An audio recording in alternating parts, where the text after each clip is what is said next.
Hello,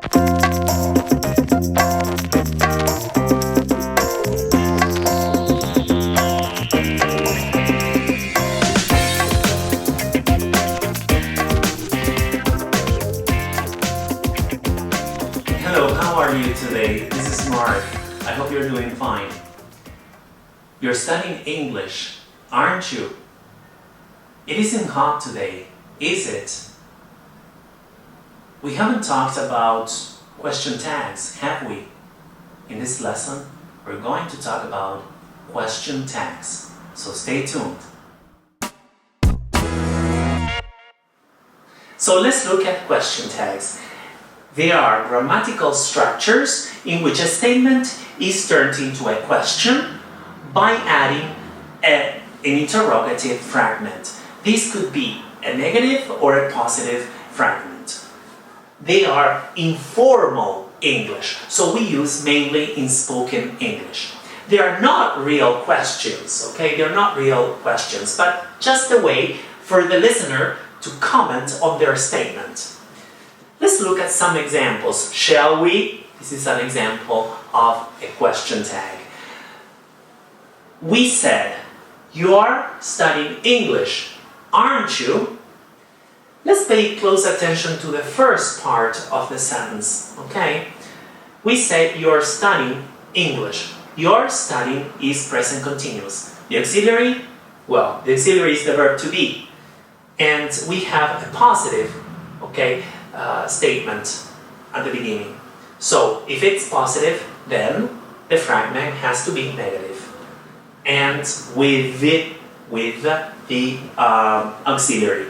And in this case, is you are, so it has to be aren't you. So we invert, okay, because it's a question, the last part is kind of a question, we invert the order. So we have the auxiliary first, and in this case negative plus not, plus the subject, or the pronoun in this case. Okay?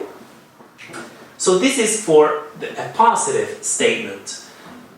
And the other example that I gave you was, it isn't hot today, is it? As you can see, I wrote below the formulas, if you may. Okay? It isn't hot, so this is the verb to be. And we need, if it's negative, a negative statement, the fragment has to be in the positive, okay? So it isn't hot today, is it?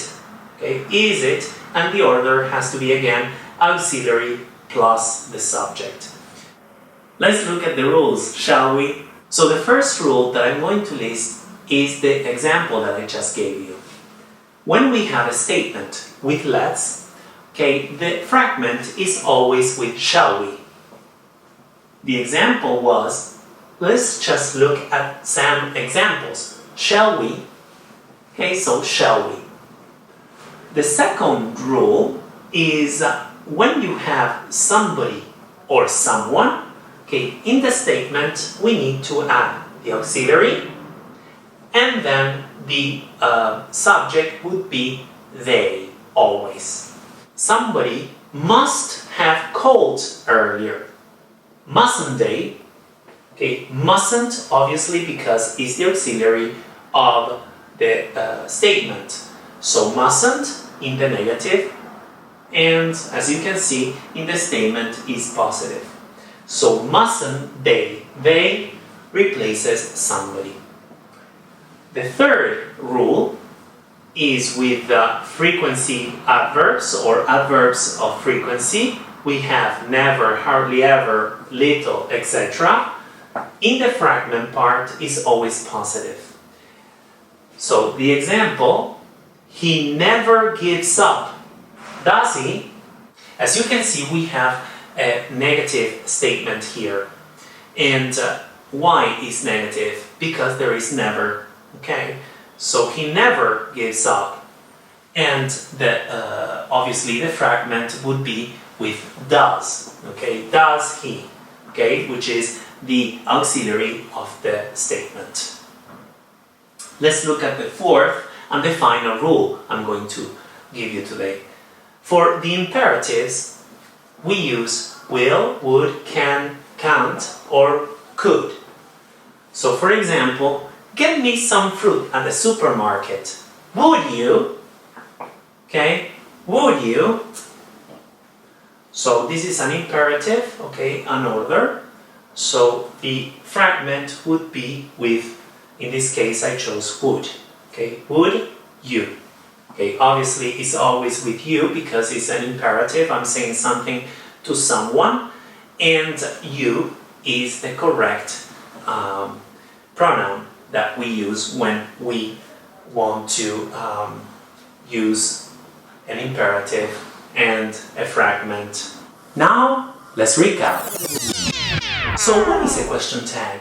A question tag is a grammatical structure in which a statement is turned into a question by adding an interrogative fragment, which could be negative or positive.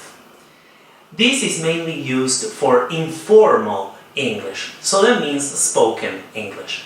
Remember that if you have a positive statement, then the fragment would be negative.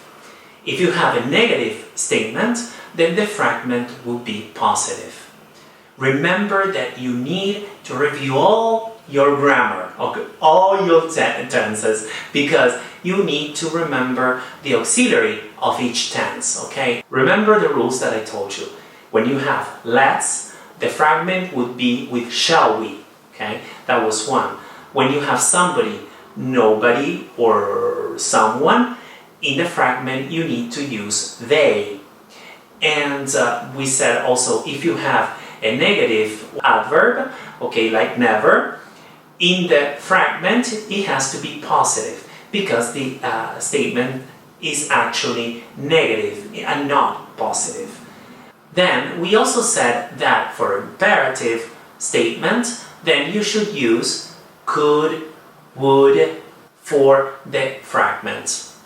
I hope you enjoyed the lesson. If you have any questions, requests, or if you want to give your own example, you may do so under this video. Enjoy the beautiful day, and I see you next time. Take care. Bye-bye. Don't forget to share.